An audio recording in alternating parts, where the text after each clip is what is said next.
¿Cómo están? Muy buenos días, bienvenidos a este Facebook Live. Después de la agenda pública, como siempre, permítanme compartir rápidamente esta transmisión en vivo. Si a ustedes les gusta esta posibilidad de platicar, de revisar los temas de manera directa, de hacer preguntas, de conversar, pues les pido que además de verlo, cosa que agradezco por supuesto, lo compartan. Por lo pronto, déjenme ir a la página de Foro TV y compartirlo con mi página, que también es un día quieren asomarse por allá. Estoy en Mario Campos Cortés, facebook.com/Mario Campos Cortés, y también en Twitter, @Mario Campos. Si son tuiteros, nos vemos por allá. Entonces, ahora en vivo, ahí estamos, ahí está. A ver, ¿qué tenemos que revisar en la agenda de este jueves? Hoy, si me permite, vamos a empezar con un asunto un poco matapasiones, un poco técnico, pero que se juega el futuro de este país. ¿Por qué? Yo pertenezco a la generación, no sé ustedes que nos están acompañando, que quedó marcada por el TLC. Yo me acuerdo, yo estaba en la universidad, yo entré a la universidad en el 93, es decir, se afirmó el Tratado de Libre Comercio, entró en vigor el 1 de enero del 94. Y los que nos formamos en los últimos 30 años, nacimos con la idea de esta política de integración entre México y Estados Unidos, y el país se ha formado así.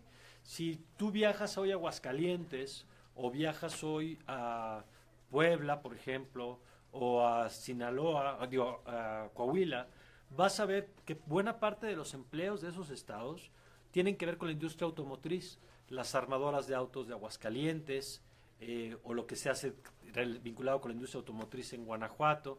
Es uno de los pilares de la estructura económica de México, porque a su vez todas estas armadoras de autos subcontratan o tienen como proveedores a un montón de compañías.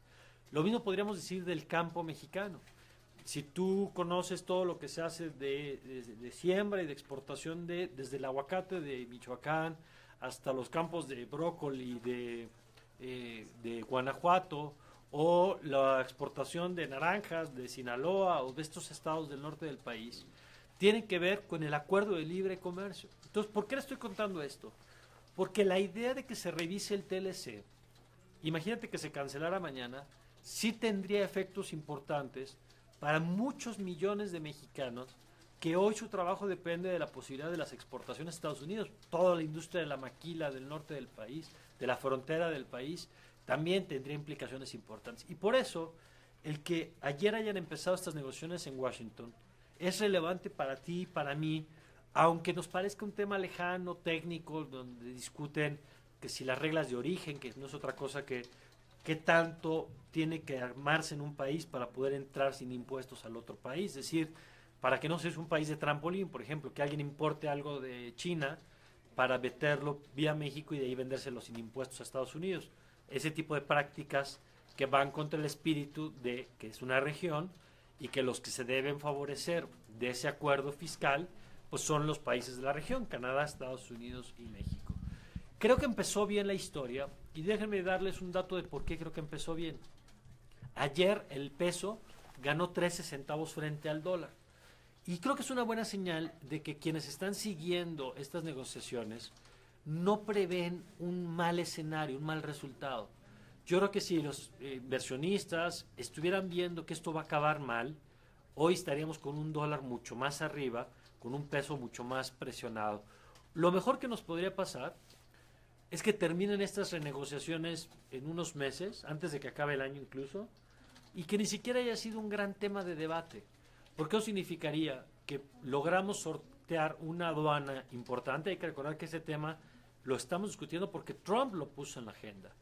Ni México ni Canadá estaban empujando una revisión del TLC. Fue Trump el que lo puso en la agenda, y además con esta narrativa durísima de que si los mexicanos le hemos quitado el empleo, que las empresas tendrían que ir a Estados Unidos y no a México. Bueno, si el TLC termina sin mayores sobresaltos, qué bueno, ojalá así sea, sería una buena noticia para el gobierno mexicano, pero sobre todo para el país.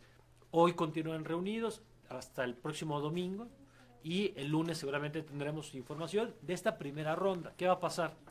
Cuando terminen ahorita lo que está diciendo cada país es, ¿a mí qué me interesa? Por ejemplo, los canadienses traen, ya saben, muy en el espíritu canadiense, ¿no? Derechos humanos, equidad de género, el tema salarial, está muy bien. Los estadounidenses que traen, pues que nosotros les vendemos más de lo que les compramos. Bueno, uno de los temas que va a llevar México, nos lo platicaba el otro día en la agenda pública el presidente del Consejo Coordinador Empresarial, que está en Washington, en lo que se llama el cuarto de al lado, que son los empresarios pues viendo qué negocia el gobierno y haciendo acuerdos y sugerencias y propuestas para el gobierno mexicano. Una de las cosas que están diciendo es, ok, tú dices que me quieres, que yo te vendo más, invierte en tecnología en México, véndele tecnología a México. Y entonces esta diferencia entre lo que te compro y lo que te vendo, que dice Trump es como su gran argumento de que el TLC no funciona por eso, cosa que es absurda. Bueno, pues véndenos más tecnología y entonces emparejamos un poquito la cancha en la balanza comercial. Hay que recordar que, por supuesto, lo que dije hace rato de México es clave, pero también para Estados Unidos. Muchos de los estados de Estados Unidos, su principal comprador es México, y cuando no es el primero, es el segundo. Ayer yo tuiteaba esto, si no me equivoco, eran 30 estados de la Unión Americana que tienen como primer o segundo socio comercial a nuestro país. Así que tampoco es cierto que ellos estén perdiendo y les interese acabar con esto. Ellos también se juegan un tema importante. Vamos a ver qué pasa con este tema. Déjenme darles nada más un elemento adicional de contexto. Esta semana, mientras están estas pláticas, Trump trae un enfrentamiento fuerte con el propio sector empresarial de su país. El presidente tiene unos consejos consultivos, que no es otra cosa que un grupo, casi muchos hombres, algunas mujeres, directores, CEOs de las empresas, que participan en un consejo donde platican de políticas y de propuestas y de leyes y de recomendaciones. Bueno, a raíz de los hechos de Virginia, que no se acuerdan que platicamos el lunes, que tiene que ver con el regreso de los grupos del Ku Klux Klan y de los grupos racistas que han salido a las calles a cantar consignas contra los judíos, que son profundamente discriminadores por razones de su visión del mundo terrible. Bueno, ante la ambigüedad de Trump para condenar esos grupos, ante la incapacidad de Trump para decir que estos están mal, sino que dice, bueno, pero los del Ku Klux Klan tenían permiso para protestar y los otros no. Ante la ambigüedad del tema, empezaron a renunciarle varios directores de empresa. Ayer, ante esta fuga, digamos, de varios de los directores, decidió eliminar estos consejos consultivos y es una señal pues, de un frente más que está enfrentando Donald Trump en este momento y que me parece revelador pues, de cómo cada vez se va quedando con su base, con la base dura, que no son pocos, pero que los moderados, digamos, de los republicanos incluso van tomando distancia cada vez más. Bueno, déjenme ver algunos de los comentarios. Vamos a actualizar aquí. Vamos a ver. Dice este señor habla de todo. Gracias, Oscar Quesada. Mira, no es que hable de todo, hablamos de la agenda pública justamente. Y en mi caso, no es que yo sea experto en comercio internacional, pero parte de lo que nos permite esta profesión es hablar con la gente que sabe y compartir lo que uno aprende de la gente con la que sabe. Por supuesto, si digo alguna cosa que no sea correcta, te pido que me corrijas, pero lo que hacemos los periodistas justamente es tener información que nos permita compartir y presentar a la gente pues un panorama de lo que está pasando a partir de lo que los expertos están poniendo sobre la mesa. Pero bueno, gracias Oscar y bienvenida a la crítica, por supuesto. Dice Juan Manuel Sánchez, dice no me enoje, pues no sé por qué. Esther Sefcovic, saludos hasta Tel Aviv. Gracias a Estela Evan, gracias a Evan, perdón. Luis Velázquez, muchas gracias, saludos. Isis Flores, Jerónimo Ramírez, gracias a Lili Carrasco, gracias a Guillermo Romero González, gracias a todos por acompañarnos. Gracias a Meni González, dice, sigo apreciando tu punto de vista informado, saludos desde Malaca, Malasia, muy bien, muchas gracias. Bueno, la agenda internacional ocupa un lugar destacado. Quizá en México se ha hablado un poco menos en estos días de Venezuela, por razones obvias, porque la atención está puesta, pues que si en el proceso interno del PRI, del que platicamos el lunes, que si en esta reedición del tapado, del destape o del dedazo, que si estamos con la mirada puesta en el TLC, pero no hay que perder de vista lo que ocurre en Venezuela, donde se sigue endureciendo esta atribución que se da a la Asamblea Nacional, la Asamblea Constituyente, de expedir como cartas de buena conducta de quién puede participar en las próximas elecciones, Es preocupante porque va cerrando las puertas a la participación política de la oposición, esta revisión que están haciendo de que si llamaban a las protestas o llamaban a la violencia.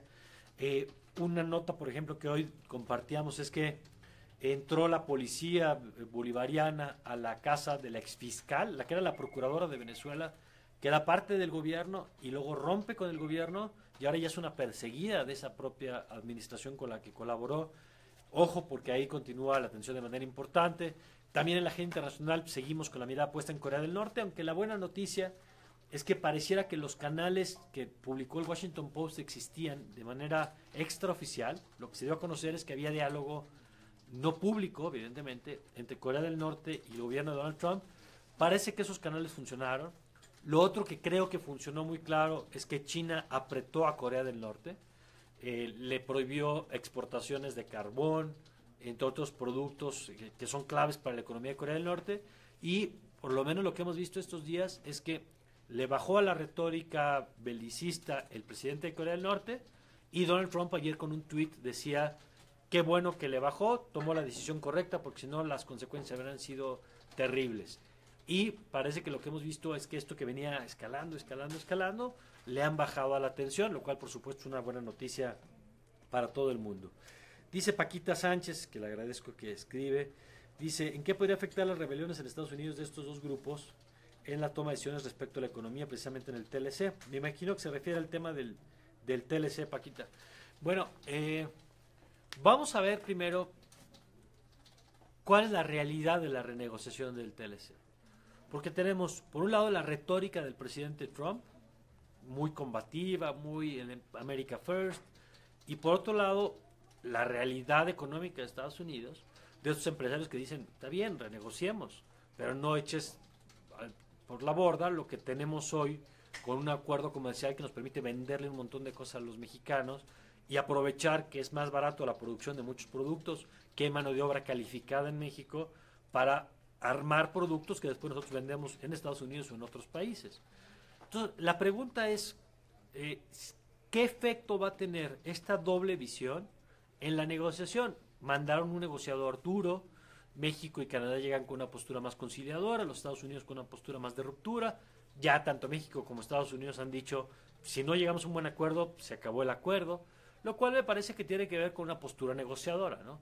Si tú llegas a negociar a sabiendas de que no te vas a parar de la mesa, pues no puedes tensar tanto la cuerda. En cambio, si tú dices, pues si no me gusta me voy, pues es una postura que te permite ser más, sacarle más en la negociación al otro, ¿no? Yo creo que es uno de los temas que hay que ver en los próximos días. ¿Quién más está por acá? Dice, la verdad, a estas alturas a muchas personas o a todos hasta la sombra nos deja en la oscuridad. No sé, Tony, si me puedes dar un poquito más de contexto, porque lo malo es que ustedes luego comentan mientras estoy platicando y no alcanzo a ver. Dice Víctor Manuel Domínguez, los extrañamos en la televisión de paga, saludos desde Jalapa. Gracias a Cuesta Mauri, saludos desde Compton, lo que me imagino que es California. A Jazmín Jacinto, buen día. Muchas gracias. Juan Manuel Sánchez dice que se le figura que es como ver un maestro en clase. Pues gracias. Mira, lo padre de este espacio es que nos permite justamente establecer esta conversación de ida y vuelta, que de pronto la tele pues es maravillosa, pero en la televisión se vuelve más frío esta posibilidad de escuchar quién está del otro lado de la pantalla, ¿no? Y aquí es muy fácil ver pues, quién te está oyendo y quién piensa, como lo que nos decía hace rato, oye, opinas de todo, bueno, o me gusta lo que haces. Esa retroalimentación es muy padre, nos lo permiten estas herramientas. Déjenme redondear un poquito con algunos temas que estoy viendo en agenda. Por supuesto, el caso de la viga esta que se cayó ayer de segundo piso. El tema es grave porque afortunadamente no hay muertos, pero de milagro no hay muertos. ¿Qué hubiera pasado si esto que se cayó ayer hubiera caído sobre un auto o se hubiera estrellado en ese momento o hubiera provocado una carambola que hubiera provocado la muerte de varias personas?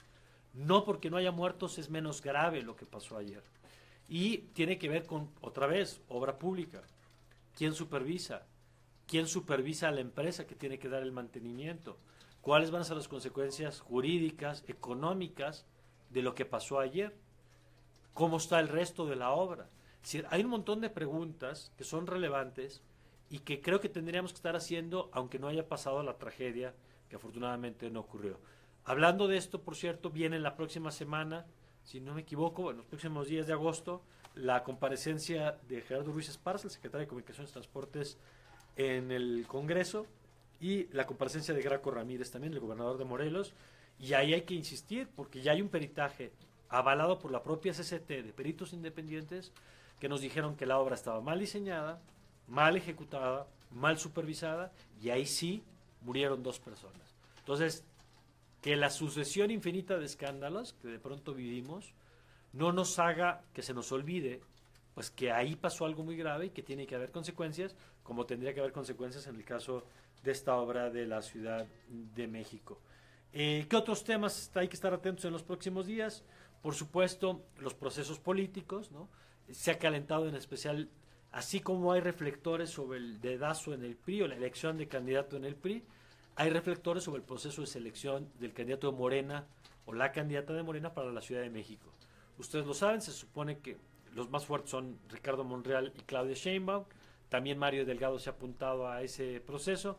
Vamos a ver qué pasa porque por la fortaleza que tiene Morena en la Ciudad de México, tiene muchas probabilidades de ser el próximo jefe o jefa de gobierno, aunque claro, las elecciones cuentan y vamos a ver quién postula del otro lado.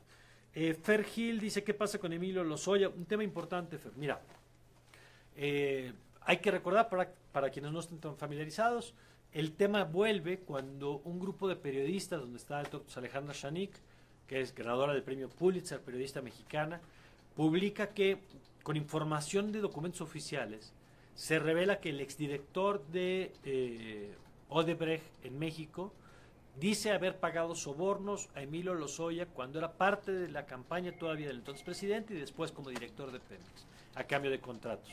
Esto provoca que se recupere el tema, la PGR afirma que va a llamar a declarar a Lozoya, cosa que va a ocurrir en los próximos días. El tema ya ha sido también retomado por la oposición, particularmente Morena, el PAN también, pero me llama la atención particularmente Morena, que además hay que decirlo, Morena no ha sido, ni el PAN, en general la oposición tampoco ha sido gran protagonista en este sexenio, en los casos Duarte y en los muchos otros. En este caso, sí hay una visibilidad mayor de la oposición, que piden incluso medidas cautelares y que se impida la salida del país de Lozoya, que insisto, pues él también habrá que demostrar si es inocente, o más bien tendrán que demostrar que las cuentas terminaron beneficiándolo, y eso pues, será labor de la PGR.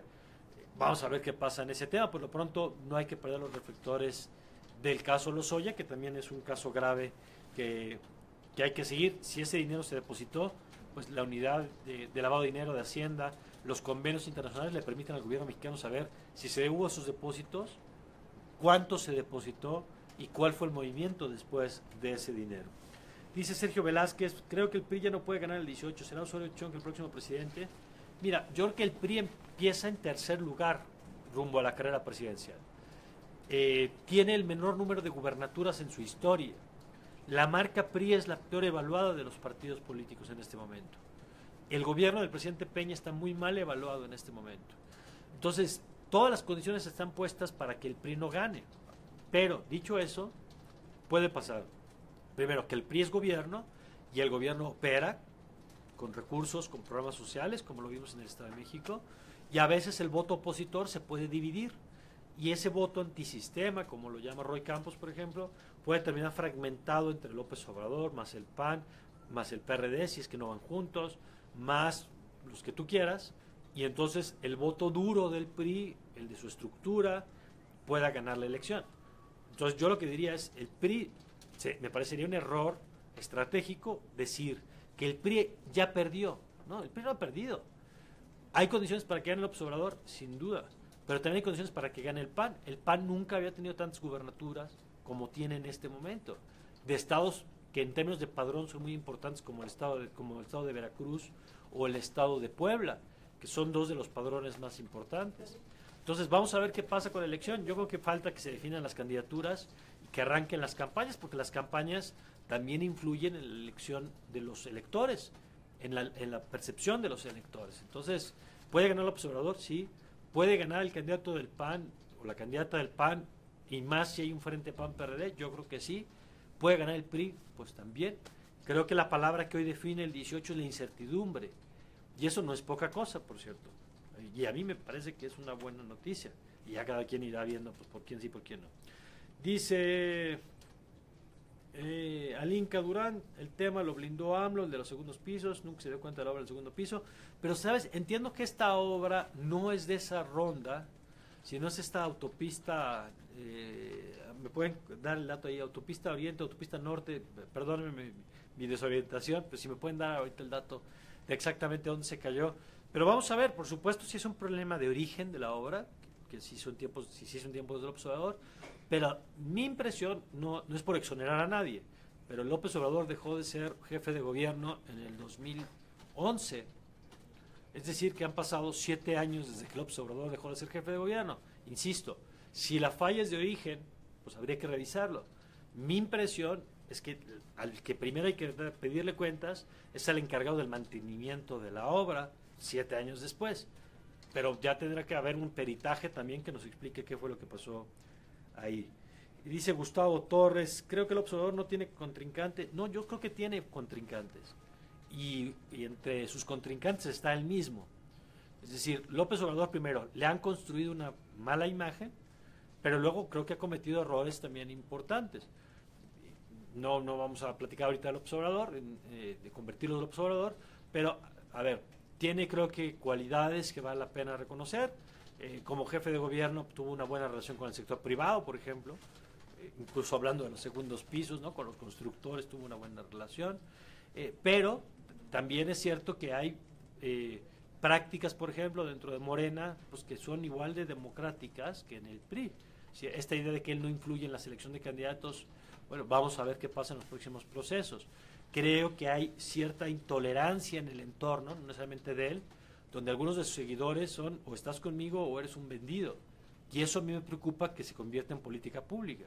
Pero así como hablamos ahorita del observador, podemos hablar de las bondades o de los peligros del PAN, o de las bondades o de los peligros del PRI. Es decir, lo que creo es que López Obrador no ha ganado la presidencia, eso está claro, que empieza como favorito, pero que vamos a ver qué pasa en los próximos meses para ver, ¿no? Para ver cómo definen, cómo resuelven, si el PAN PRD terminan unidos en un frente o con un candidato externo, ciudadano, que sería muy interesante, o el PAN se parte y termina Naya de un lado y Margarita Zavala como independiente, lo cual partiría el voto de los panistas, que incluso a lo mejor algunos panistas ven a Meade como candidato interesante, pensando en que Meade fue secretario de Estado 2 veces con Calderón.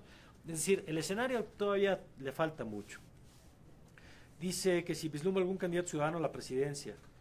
Pues mira, yo creo que ahí están Ferriz, ha alzado la mano Ríos Peter. A mí me parece, y lo he dicho, me parece que es una propuesta interesante. Quien ha ido generando más ruido en los últimos tiempos es Emilio Álvarez y Casa con este movimiento de ahora. Cualquiera que aspire a ser candidato independiente, el reto es que tiene que conseguir 800,000 firmas en un periodo de tiempo muy corto. Entonces, la aduana de entrada para cualquier... Es más fácil hacer un partido político que un candidato independiente, con el candado que no se pueden hacer partidos políticos sino cada 6 años. Entonces, el juego, digamos, no favorece a las candidaturas independientes en general y en particular para la presidencia de la República. Pero yo creo que no está resuelto ese tema tampoco. Si vamos a ver quiénes pueden llegar a la boleta de estos que están sonando, y una vez llegando a la boleta el juego es otro.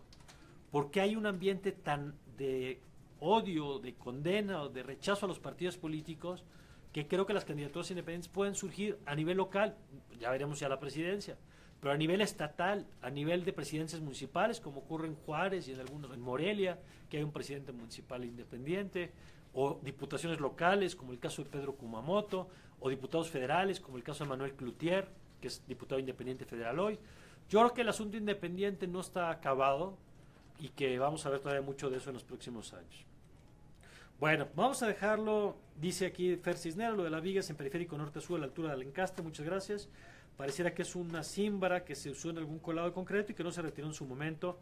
La autopista urbana construida en periodo de Mancera. Pues muchas gracias, Fer, gracias por la precisión, qué bueno que me la haces y te agradezco y bueno, es parte de las bondades de este tema. Bueno, vamos a dejarlo hasta acá, muchas gracias por sus comentarios. Déjenme aprovechar para hacer un aviso parroquial. El próximo lunes la agenda pública cambio de horario y nos vamos de 8 a 9 de la noche, cosa que me dará mucho gusto porque además pues ya a esas horas uno trae un ritmo diferente.